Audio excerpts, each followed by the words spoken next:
Hello, my dear lovely people. Welcome again to my channel. Now, I want us to talk about the things that should tell you to stop a relationship before it gets too late. So, some of the deal breakers in a starting relationship or in your relationship, some things that you should not even negotiate while in a relationship. This one cuts across with everybody, a man and a woman. Say, for example, you meet a woman and you guys start dating, or you meet a man and you guys start dating, and these things pop up in the course of it. That you guys are not yet serious, but you guys started dating, and you start seeing these things like, let me say, some red flags to tell you that it's your cue to leave. It's the time for you to pack your things and leave that relationship before it gets too late, before it gets worse. Point number one: someone who constantly talk about their ex. Why are you in a relationship with someone who every conversation you guys have, their ex has to pop up in it? Like, the person is dating you and dating their ex? Hell no, that is not correct. Or everything you want to do, something about their ex will come out. For example, oh, my ex used to do this, my ex used to do that. No, that is telling you that that person has not moved past their ex. Either they are still in love with their ex, or they are still in communication with their ex. My dear people, if you are in a relationship where this is popping up, I plead with you, end that relationship before you collect breakfast. End that relationship before they take you do runs. End that relationship before they take your emotions down a crazy roller coaster. End that relationship, because you are no more dating one person. You are dating two people. The person you're dating and their ex. Their ex will one day become the center of focus and communication in your relationship. And you don't want that. Nobody wants that. Nobody wants to deal with the person and deal with their ex, because they'll bring their baggage. They'll start reflecting their ex in that marriage or that relationship. They will start wanting you to treat them the way your ex is treating them or was treating them, because either they are still in communication with their ex or they are still in love with their ex. Point number two: a person who constantly compare you to your ex, to their ex. Like I was saying in the first point, they compare everything you do to their ex. Oh, my ex used to wash my clothes like this. My ex used to cook me food like this. My ex used to clean their house like that. You and that person are two complete different people. You and their ex are complete different people. But if this person does not want to discover who you are, to understand your personality, and they want to keep understanding the personality of their ex, then tell them that is fine for them. Because guess what? Either they are going to start project their ex into you, and there are things about your life that are going to start changing to suit or fit their ex. I have been a victim. I have been a victim, and there are people who are victims right now. You will start dressing like their ex. You will start talking. You will have to do certain things that will feel like they are with their ex. It will change you entirely if you keep tolerating it. It's going to change your whole perspective, your whole human being, because that is what that person wants. They will make you fit what they want by comparing you with your ex.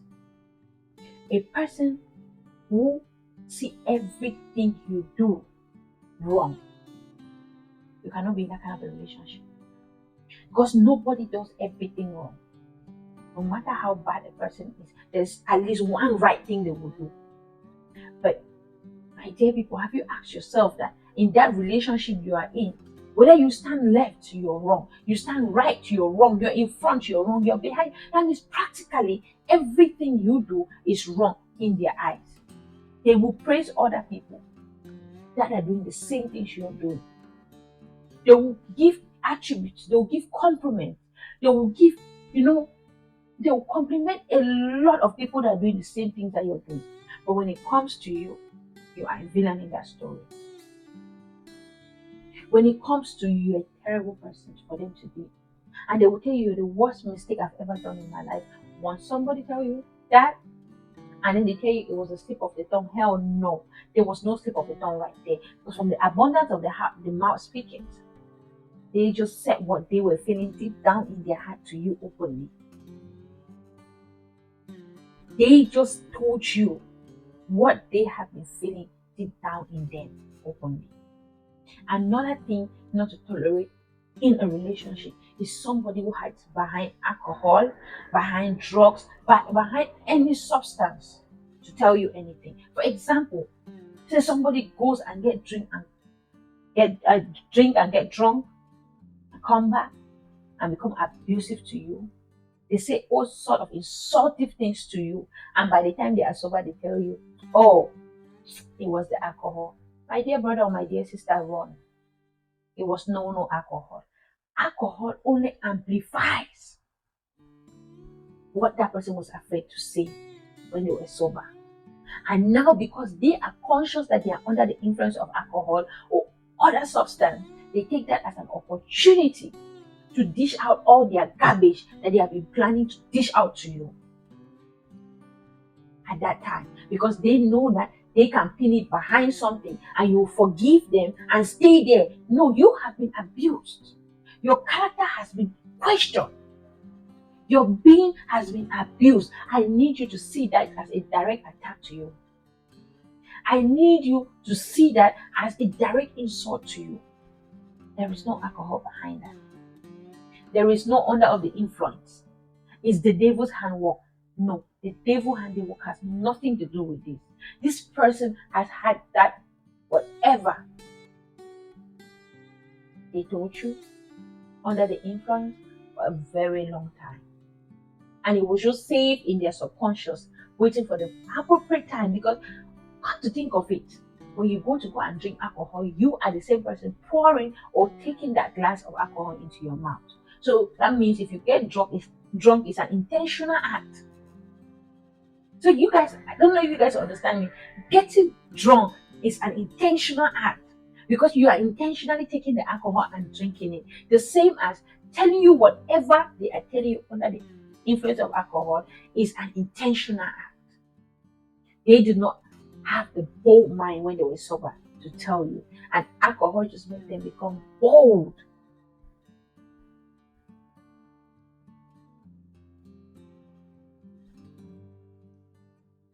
Alcohol just makes them feel, strong enough. Tell you. Now, last but not the least, anyone who thinks you are charity, who thinks of you as easygoing, charitable, giving, but they never give in return, man or woman. See, I hate when I will hear ladies say, "Oh, I don't know what to give my partner. Oh, I don't know what he likes. Oh, I don't know because he has the money." This giving does not mean you have to give that person the whole wide world. What is important behind your giving is the thought, the intent, the gesture, no matter how small it is. But if that person already see you as you are very charitable, you are a very giving person, and they don't feel the need to give you, don't give with that person, man or woman. Don't. Because that means you are only, your hand is open, but theirs is only receiving. Their hands is only good to receive, not to take. Don't be with that person. My dear lovely people, these are some of the things that, some of the red flags that you should look out for while dating so that you don't be caught up. Thank you and stay blessed.